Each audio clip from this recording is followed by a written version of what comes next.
किसी जमाने में जब ज़रई समाज था, गांव के लोग मिलजुल कर एक एक बर्तन जोड़ के कपड़ा लीड़ा मिला के एक लड़की ब्याह देते थे। हर एक फर्द की तरफ से जो भी कुछ दिया जाता था वो बेटी या बेटे वाले की तरफ से बाजी होती थी, जिसका मतलब था कि आज हम दे रहे हैं, कल ये हमारे बेटे या बेटी की शादी पे हमें मिलेगी। ये एक तरह की कमेटी होती थी।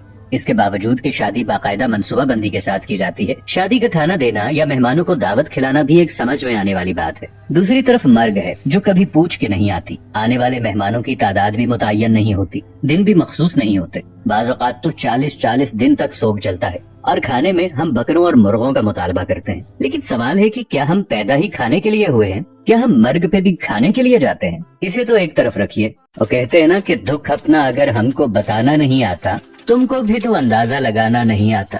कुछ ख़वातीन किसी फातगी वाले घर भी जाएं तो वापस आकर इस तरह तबसरे कर रही होती हैं कि बेटी ने तो नया सूट पहना हुआ था, उसे तो दुख ही नहीं था। बहू तो ऐसे हंस हंस कर बातें कर रही थी जैसे उसकी देरीना ख्वाहिश पूरी हो गई हो। कोई ज्यादा रो रहा हो तो एतराज, कोई सब्र करके बैठा हो तो मसला, घर साफ हो तब तबसरा, साफ ना हो तब तनकीद।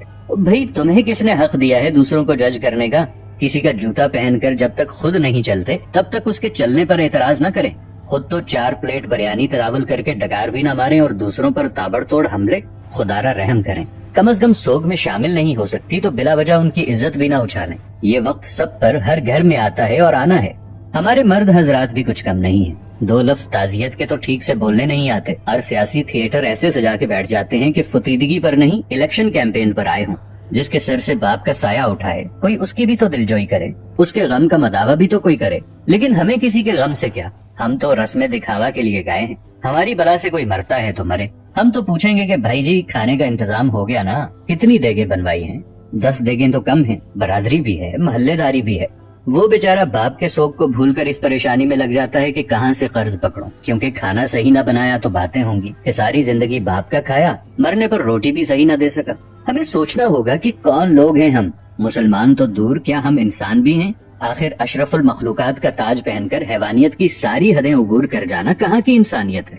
मैंने मैयत के घर में ऐसी आवाजें भी सुनी हैं। जो देग पर बांटने में लगा हुआ होता है उसे कहा जाता है कि जरा प्लेट में 4 बोटियां ज्यादा डाल देना, वो दामाद भी आया है, उसे भी खाना देना है। वो बेटी जो माँ या बाप की मैयत पर रो रो कर हलकान हो रही थी, जैसे ही जनाजा उठता है तो वो सारा गम पसे पुश्त डालकर खाना तकसीम करने में लग जाती है कि ससुराल वाले भी जिंदगी बातें सुनने को मिलेंगी कि तेरे बाप की मैयत पर तो हमें खाना भी नहीं पूछा किसी ने। मैंने इस बात पर भी तबसरे सुने हैं कि सालन में तो तरी ही नहीं थी, हमारी प्लेट में तो बस शोरबा ही आया।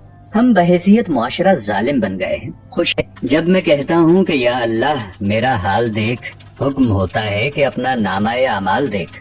कुछ सवाल आपके ज़मीर के दरवाजे पर छोड़ रहा हूँ। क्या हम फतीदगी के खाने का बायकॉट नहीं कर सकते? क्या हम भूख लगने पर बाजार से खाना नहीं खा सकते या अपने घर पर जाकर नहीं खा सकते? क्या हम घर में ऐसा उसूल नहीं बना सकते कि खानदान में कोई किसी की फतीदगी पर नहीं खाएगा? सोचिएगा जरूर। अब ये बात हम पर है कि इस बात को फैलाते हैं या महज ये वीडियो देखकर आगे गुजर जाते हैं। बात मुनासिब लगे तो एक लम्हा ज़ाय किए बगैर शेयर जरूर कर दीजिएगा ताकि इस्लाह का ये सिलसिला जारी और सारी रहे। जज़ाकल्लाह। मिलेंगे नई वीडियो के साथ, तब तक के लिए अल्लाह निगहबान।